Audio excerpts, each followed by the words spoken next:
परमेश्वर इसराइलियों से भी प्यार करता है। इतने दुख और तकलीफों के साथ में जब इसराइली खाते पीते मिस्र के अच्छे अच्छे भोजन वस्तुओं से तृप्त होते हुए चले गए, उनका मन परमेश्वर से हटकर खाने पीने और ऐशो आराम में फिरा। लेकिन परमेश्वर का प्रेम उनके जीवन से कम नहीं हुआ।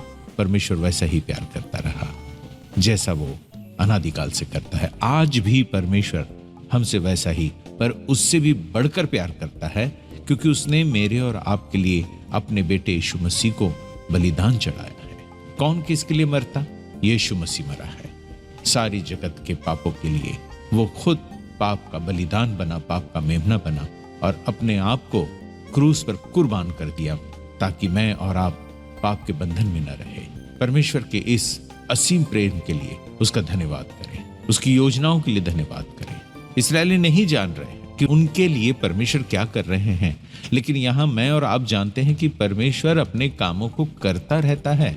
हमारे छुड़ौती की योजना को वो आगे बढ़ाता रहता है। उसके काम कभी बंद नहीं होते। शायद इन समय चर्च जो तकलीफों से गुजर रहा है, उन तकलीफों के कारण जो उन्हें ऐसा लगता है पता नहीं परमेश्वर कहाँ है, लेकिन आज मैं और आप जब निर्गमन की किताब का अध्ययन कर रहे हैं तो हमें इस बात पर विश्वास करना होगा कि परमेश्वर काम कर रहा है और हम भी अब निर्गमन की तरफ बढ़ रहे हैं। अब हम भी जो है उस स्वर्गीय यरूशलेम की तरफ, उस कनान की तरफ हम लोग जाने की तैयारी कर रहे हैं। और हमें जो अगुवाई करने के लिए परमेश्वर ने जिसे तैयार किया है वो मूसा से भी बड़ा है। उसका नाम यीशु मसीह है। उस प्रभु पर विश्वास करें। निर्गमन के इस अध्ययन में अब हम आगे बढ़ते हैं। हम देखेंगे निर्गमन का किताब का 2 अध्याय का 10वां वचन। वहां पर लिखा हुआ है कि जब वो बालक बड़ा हुआ, कौन? मूसा, तब उसकी माँ ने उसे फिरौन की बेटी के पास ले आई और वहां फिरौन की बेटी ने उसे अपने बेटे की तरह ग्रहण कर लिया। फिरौन की ही बेटी ने उसका नाम मूसा रखा, वो इसलिए क्योंकि उसने उसे जल में से निकाला था। हर एक नाम के पीछे एक कारण और एक अर्थ होता है। जैसे हम यहाँ निर्गमन 2:10 में देख रहे हैं, वैसे पहला शमूएल और उसका 20 वचन के अंदर में अगर हम जाएं तो हन्ना ने भी अपने बेटे का नाम शमूएल इसलिए रखा था क्योंकि वो कहती है मैंने यहोवा से मांग कर इसे पाया है। मत्ती 1:21 में अगर जाएं तो वहां स्वर्गदूत ने मरियम से कहा कि तुझसे एक पुत्र उत्पन्न होगा और उसका नाम यीशु रखना। क्यों उसका नाम यीशु रखना?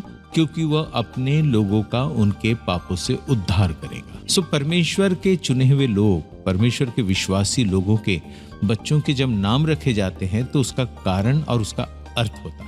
सो यहाँ मूसा के नाम का अर्थ देख रहे हैं कि मैंने इसको जल में से निकाला था। और ये सच है कि नील नदी में वो एक टोकरी में बहता हुआ उसके पास आया और उसने उस टोकरी में से उसे बाहर निकालकर अपने गले लगाया और उसे अपना बेटा बनाया। अब मूसा फिरौन की बेटी का बेटा कहलाया जाता है। वो अब शाही परिवार से उसका संबंध हो। बहुत बड़ी बात है। उस जमाने में मिस्र देश बहुत शक्तिशाली देश था और वहां का ज्ञान भी बहुत बड़ा ज्ञान था। अन्य देशों से अधिक वहां पर ज्ञानवान लोग पाए जाते थे। प्राचीन यहूदी इतिहासकार जिसका नाम जोसेफस है, उसने अपने ग्रंथ में लिखा कि मूसा मिस्र के सिंहासन का वारिस था। क्यों ऐसा? क्योंकि वो बहुत बुद्धिमान और बड़ा शक्तिशाली था। उसने इथियोपियाई लोगों के खिलाफ युद्ध लड़ा और मिस्र की सेना की अगुवाई की और बहुत बड़ी जीत हासिल की। मिस्र के विज्ञान और ज्ञान से उसकी बड़ी अच्छी पहचान थी और एक राजा के परिवार के बच्चों को, या यूं कहे कि मिस्र के राजकुमारों को जो शिक्षाएं दी जाती थी वो शिक्षा मूसा ने प्राप्त की। और प्राचीन सभ्यता में अगर हम देखें, प्राचीन संस्कृतियों को अगर हम ध्यान से देखें तो मिस्र सबसे ज्यादा विद्वान और वैज्ञानिक समाजों में से एक था। सो इसलिए हम ये कह सकते हैं कि मूसा को बहुत अच्छा ज्ञान था। भूगोल का ज्ञान था, इतिहास का ज्ञान था, व्याकरण, लेखन, साहित्य, दर्शन शास्त्र और साथ ही साथ संगीत का भी जो उसको बड़ी अच्छी शिक्षा दी गई थी और उस पर उसने बहुत अच्छा महारत हासिल किया था। और ऐसा भी हो सकता है कि वो शाही परिवार से था, तो जब मूसा चलता होगा तो उसके अंग रक्षक उसके आगे पीछे चलते होंगे और कहते होंगे कि घुटने टेको, क्योंकि मिस्र का राजकुमार आ रहा है। लेकिन यहाँ पर एक खास बात हमको देखने को मिलती है कि वो शाही जीवन राजकुमारों की तरह जिया, लेकिन हमें याद करना चाहिए कि उसकी परवरिश जो शुरुआती थी वो उसकी माँ जो हिब्रू जाति से संबंध थी, जिसका नाम याकूबेद है, उसने किया था। इसलिए उसके जीवन पर हिब्रू जाति का एक बड़ा प्रभाव जरूर पड़ा है और उसका पालन पोषण याकूबेद ने की थी, अमराम के घर में हुआ था। सो वो उन बातों को कभी भूल नहीं सकता। वो उसके जीवन में, उसके सांसों में वो घुल गया था।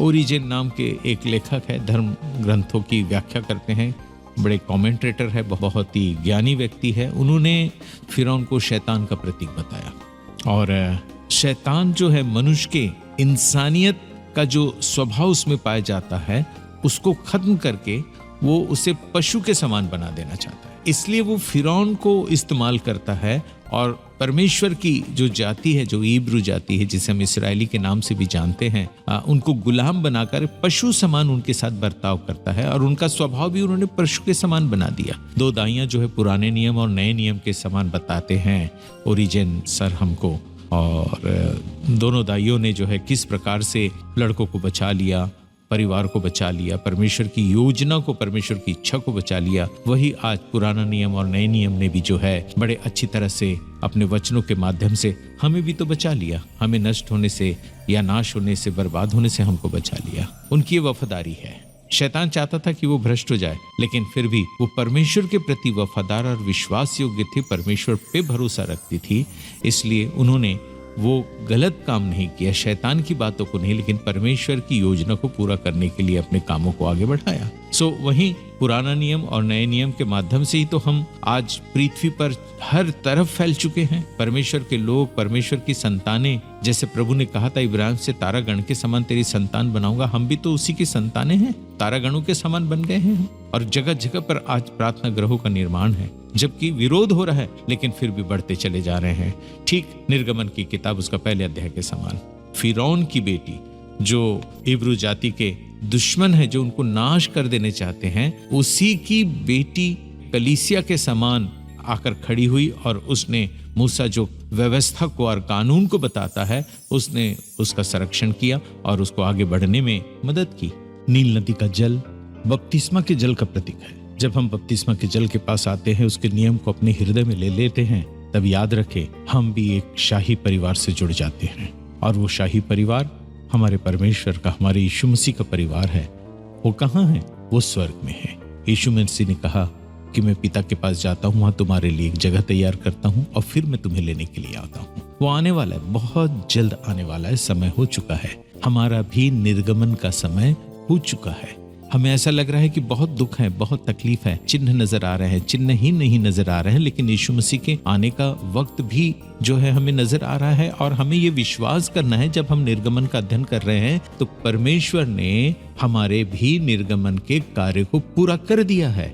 मूसा तैयार हो गया है, मूसा अब बड़ा हो गया है, मूसा अब फिरौन के घर में पल पोस कर बड़ा सामर्थी, बुद्धिमान और ज्ञानवान बन गया है। परमेश्वर पिता भी हमारे लिए हमारे प्रभु यीशु मसीह को पूरी रीति से तैयार कर चुका है और वो अब हमें लेने के लिए, आने के लिए तैयार है। वो आएगा और हमें यहाँ से निकाल कर स्वर्गीय कानान में लेकर जाएगा।